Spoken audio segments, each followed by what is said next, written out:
A lot of people have been wondering how to insert or incorporate Google Drive documents into assignments into Canvas. This was a question that was consistently asked for me to repeat the process over and over again in my live session today for my webinar series, Dipping Your Toes into Canvas. So because of this, I'm going to create a quick and dirty screencast to show you how to integrate your Google Drive documents that you've created as assignments more likely in Google Classroom, so you don't have to rethink or reinvent the wheel, so to speak. So what you're going to do is when you're in the edit mode of Canvas in your assignment, find what you want to hyperlink. So normally my hyperlink phrase is click here to get a copy of the assignment. What you're going to do is go into your Google Drive document and go up to the share button.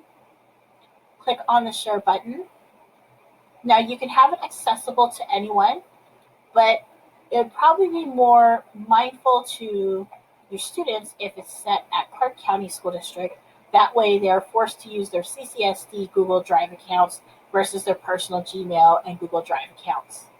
You could keep it as viewer because for this, you're going to actually create a copy link. Go ahead and click on copy. It'll copy it into your clipboard. Go back over into your Edit Assignment tab for Canvas. You'll notice that this is already highlighted.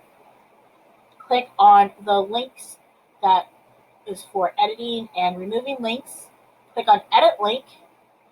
Go ahead and select all in the box and then paste. You will need to edit and take out everything from edit USP equals sharing. Then insert the word copy, COPY. Click done. And now your hyperlink has been copied. In order to check it, go ahead and scroll all the way down to the bottom and click save. And try the hyperlink yourself. You now see that the hyperlinked document is a copy document, forcing your students to copy it into their Google Drive. This is just one way to hyperlink a document into Canvas. I hope you enjoyed this very short, quick, and dirty tutorial.